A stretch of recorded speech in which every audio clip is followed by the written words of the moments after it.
জন্ম করো যত তথা কর্ম করো ভালো, কোনো বাধাই বাধা নয় যদি তোমরা ঈশ্বর পথ চলো। নমস্কার, আমি অ্যাস্ট্রোলজার বোন।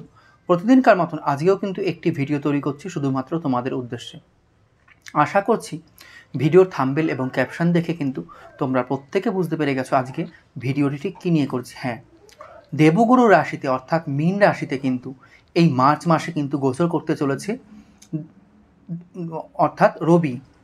দেবগুরুর রাশিতে বৃহস্পতির রাশিতে কিন্তু গোচর করতে চলেছে রবি, অর্থাৎ 12 মাস পর।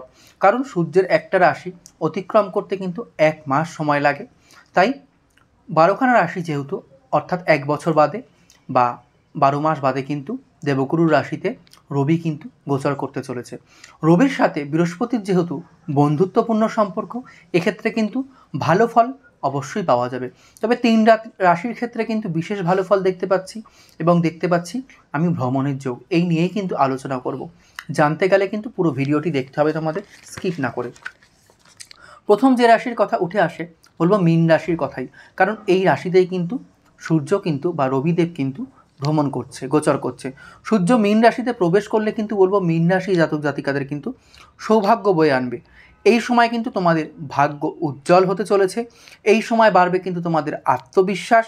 জীবনের প্রতিটি ক্ষেত্রে, কতগুলো ক্ষেত্র আমি বলবো এইটুকুনি ভিডিওর মাধ্যমে, তাই বলছি প্রতিটি ক্ষেত্রেই কিন্তু আসবে সফলতা এবং উন্নতির সম্ভাবনা রয়েছে জীবনের প্রতিটি ক্ষেত্রেই।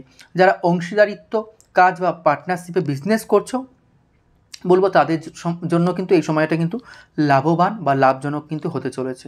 সঙ্গীর সঙ্গে কিন্তু সম্পর্ক কিন্তু মজবুত হবে, কারণ মীন রাশিতে যেহেতু সাথী চলছিল, কিছুদিন যাবৎ কিন্তু সঙ্গীর সাথেও কিন্তু অশান্তি সৃষ্টি হচ্ছিল, সেইটা কিন্তু মিটবে যেই সূর্য এখানে প্রবেশ করবে এবং সঙ্গীর সাথে কিন্তু সম্পর্ক ভালো হবে। অবিবাহিতরাও কিন্তু বিয়ের প্রস্তাব পাবে। যাই হোক, পরবর্তী রাশি বলবো কর্কট রাশির সমস্ত জাতক জাতিকাদের কথা। তোমাদের জন্য সূর্যের গোচর কিন্তু খুবই উপকারী হতে চলেছে বা ভালো ফল দিতে চলেছে। সূর্যদেব তোমাদের রাশির 9ম স্থানে কিন্তু গোচর করতে চলেছে, অর্থাৎ ভাগ্যস্থান।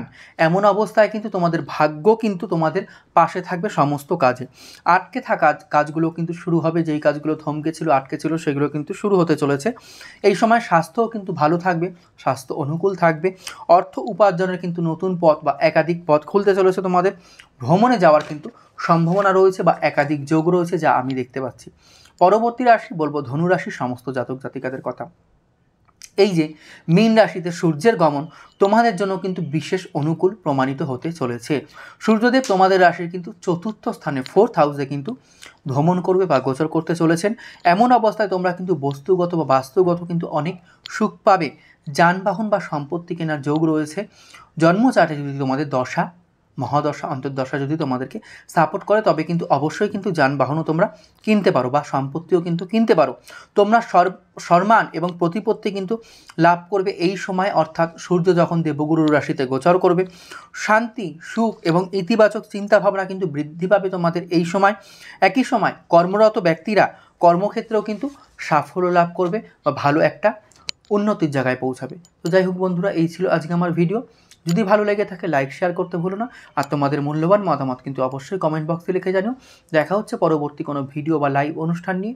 ততক্ষণের জন্য সবাই খুব ভালো থেকো, সুস্থ থেকো, সাবধান থেকো। হরে কৃষ্ণ, জয় মা।